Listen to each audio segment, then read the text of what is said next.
a hard move, so we're gonna move quickly through it, but I just wanna show it one more time. I'm gonna stump his head. Partner, it's a single leg, right? This is a single leg defense. I'm seeing a lot of people switch to a double leg, but this isn't what I would do if a guy double legged me, right? It's what I do with a single leg. That's why I bring this knee to the outside of his arm, is so that he can't grab this leg with his other arm, right? So I keep this and I keep it bent. I go far ankle.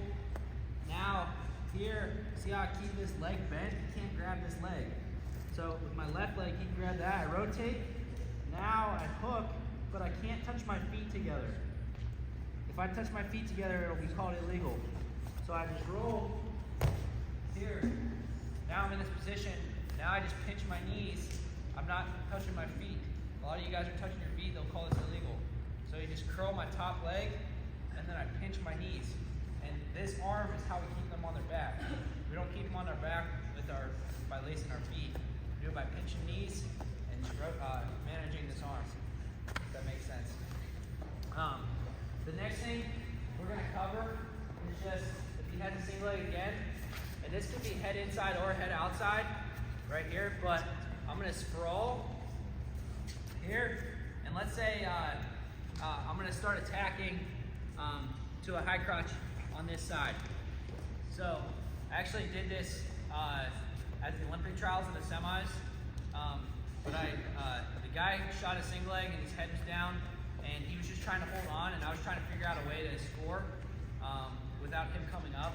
So I attacked this side here, and then his head popped to the outside. So right here. So what I do is if their head pops to the outside, or if he just starts with a head outside single leg, and I can get to this high crotch, I'm just gonna do a finger lock here. I'm gonna put my inside elbow up on his ribs here.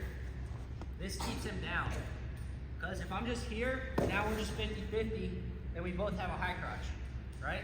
So say he shoots in here, you can shoot it could be a low single, it could be a head inside, head outside. But I sprawl here, and now I'm looking to attack this high crotch. My finger lock, and then my left elbow, my inside elbow, is gonna go right on his ribs here. He's gonna try to keep his lock tight. I'm digging my elbow into his ribs, and I'm taking him over.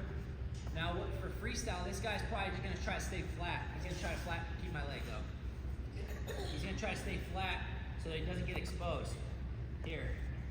I'm trying to lift him up and take him over with a crotch lock or cradle. But I have two options here essentially. And the way that I was able to score, because I was trying to get a cradle, but every time I go cradle, he'd go flat. Now he turned his head away, kept my leg up. So it was hard to get. So what I'm gonna do is I'm gonna shelf this, and I'm just gonna step through her. Here.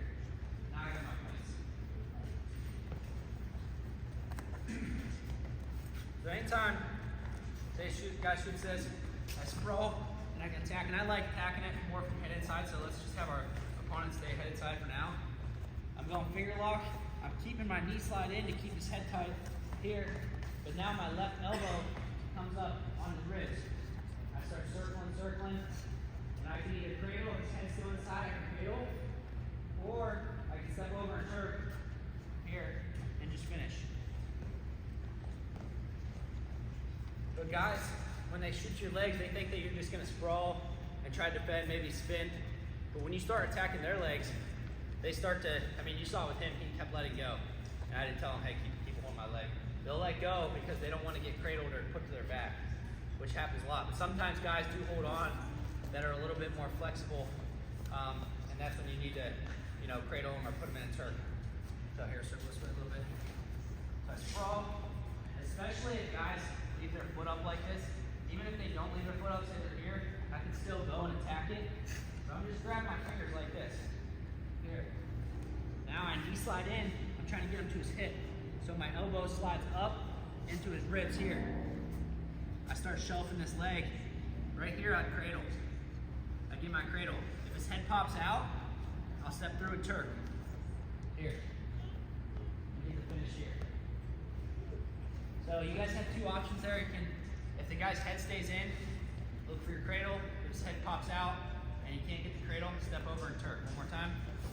Guy goes single leg. Again, I'm going with my left hand. It's going to go high crotch. Grab my fingers. Now, this foot steps around here to get me closer. I get my left elbow up on to his wrist. Now I keep rotating. You show this leg, cradle, or step through and turn. Either way, we're getting our opponent to their back. You guys got it? All right, go work on it. Ready, go.